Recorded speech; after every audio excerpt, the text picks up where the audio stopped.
This video sponsor by SPO digital marketing. இது ஒரு work from home opportunity. இதை use பண்ணிக்கோங்க. இதில் மந்த்லி 21K கிட்ட சம்பாதிக்கலாம். இதில் ஒர்க் பார்த்தீங்கன்னா ரொம்ப ஈஸியாக தான் இருக்கும். இது யார் வேணாலும் பண்ணலாம். இது ரொம்ப ட்ரஸ்டபுளான கம்பெனி தான். இதில் நீங்கள் சேரணும்னா டிஸ்கிரிப்ஷனில் நம்பரை வாட்ஸ்அப்பில் கான்டெக்ட் பண்ணுங்கள். ஸ்கிப் பண்ணாதீங்க. பெரிய தப்பு. தினம் ₹300 சம்பாதிக்க அரிய வாய்ப்பு. இன்ஸ்டாகிராம், ஃபேஸ்புக் பயன்படுத்த தெரிந்தால் போதும். Content post and content publishing மூலமா தினம் ₹300 சம்பாதிக்கலாம். இந்த வேலை செய்ய 5 நிமிடம் போதும். Work training support, group communication support, all language customer live chat support. முக்கியமா சொந்தமா ஒரு பிசினஸ் ஸ்டார்ட் பண்ற அளவுக்கு உங்களால கற்றுக்கொள்ளவும் முடியும், சம்பாதிக்கவும் முடியும். இந்த வேலை வாய்ப்பு வழங்குவது 5 வருடத்திற்கு மேல ரன் ஆகிட்டு இருக்க நம்ம தமிழ்நாட்டு company school of business organisation private limited. மேலும் விவரங்களுக்கு டிஸ்கிரிப்ஷன்ல கொடுத்திருக்க நம்பருக்கு வாட்ஸ்அப் பண்ணுங்க. அது தண்டனை தான், அது சரியான தண்டனை தான் வச்சுக்கோங்களேன். ஆனா குற்றம் செய்த 2 பேருக்கும் தானே அந்த தண்டனை கொடுக்கணும்.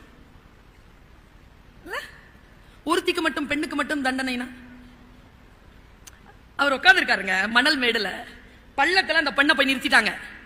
கல்ல எடுத்து அடிச்சு சாவடிக்கணும்ட்டு ஐயா எழுதினாருங்க, உங்களில் யார் தவறு செய்யவில்லையோ அவர்கள் முதல் கண்ணை இடுங்கள். He's a reformer. He's a real leader. எனக்காகவும் உங்களுக்காகவும் சிந்தித்தவர். கோயில்கள்ல நிறைய கடை வச்சிருக்காங்க. பாவ மன்னிப்புக்காக காசு கேட்கறாங்க. உள்ள நுழைஞ்சி அந்த கோயில இருக்கக்கூடிய கடையெல்லாம் அடிச்சு உடைக்கிறாருங்க. எதுக்காக கொல்லப்பட்டார் நினைக்கிறீங்க? அதிகாரத்திற்கு எதிராக எழுப்பப்பட்ட குரல், சமூக நீதி காக்க வேண்டும், கடவுள் பெயரால் யாரும் கொள்ளையடிக்க கூடாது என்கின்ற முதல் குரலை எழுப்பியதனால் கொலை செய்யப்பட்ட ஒரு ஆன்மீகவாதி தான் இயேசு கிறிஸ்து. அவர் உயிர் தெழுந்தார் என்பது மத நம்பிக்கை. நாம் அவருடைய வாழ்க்கை மூலமாக பெற்றுக்கொள்வது என்ன? நான் பைபிளை எதுக்கு தெரியுமா சொல்றேன்? வயதானவர்களுக்கு வழிகாட்டுவதற்காக அல்ல. யூத் இருக்கிறாங்கல்ல இளைஞர்கள், அவர்களுக்கான வாழ்க்கைக்கு வழிகாட்ட வேண்டும் என்பதற்காக. யார் என்ன சொன்னாலும் ஒரு புறம் இருக்கட்டும், என் வாழ்க்கைக்கு வழிகாட்டக்கூடிய சொல் உன்னிடத்தில் இருக்கிறதா? நான் ஒரு வார்த்தை சொன்னேன் ஒரு இடத்துல, பாம்பு கடிச்சிருச்சா? Don't chase the snake. பாம்பு கிட்ட போகாதீங்க.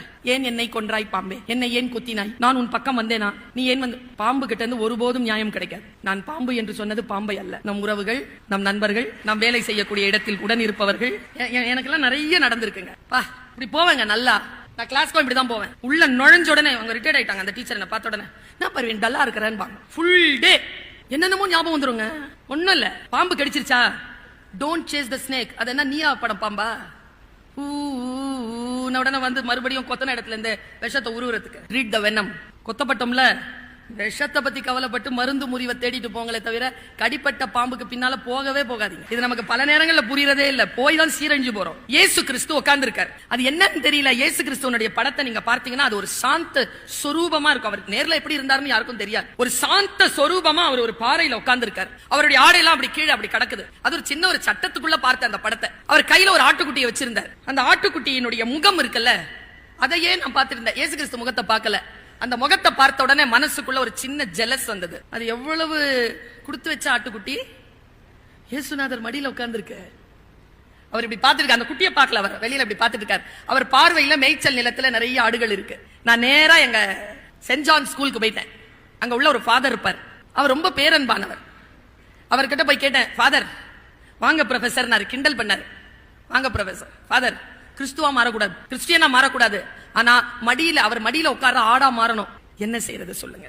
அவர் சொன்னார், எதுக்கு உனக்கு அந்த ஆசை? இல்ல, கிறிஸ்து மடியில உட்காரணும்னா, குருநாதர் மடியில உட்காரணும்னா இவ்வளவு பெரிய விஷயம். எவ்வளவு கொடுத்து வச்ச ஆடுது அது. கொடுத்து வச்ச ஆடு இல்ல, சொல்ற பேச்சு கேட்காத ஆடு. அப்படின்னா அது ஏற்கனவே சொல்ற பேச்சு கேட்காம கீழே போய் விழுந்து காலை உடைச்சு வச்சிருக்குது. கால்ல கட்டு போட்டு வச்சிருக்கிற அந்த ஆட்டை கீழே விட்டா வழி தவறிடுமோன்னு நெருக்கத்துல வச்சிருக்கார் குருநாதர். அதனால் நீ அவருடைய பேச்சை கேட்காத ஆடாக இருக்காதே, அவர் பார்வைக்கு உட்பட்ட மேய்ச்சல் நிலத்தில் இருக்கக்கூடிய ஆடாக இருக்க முயற்சி என்று அவர் சொன்னார்.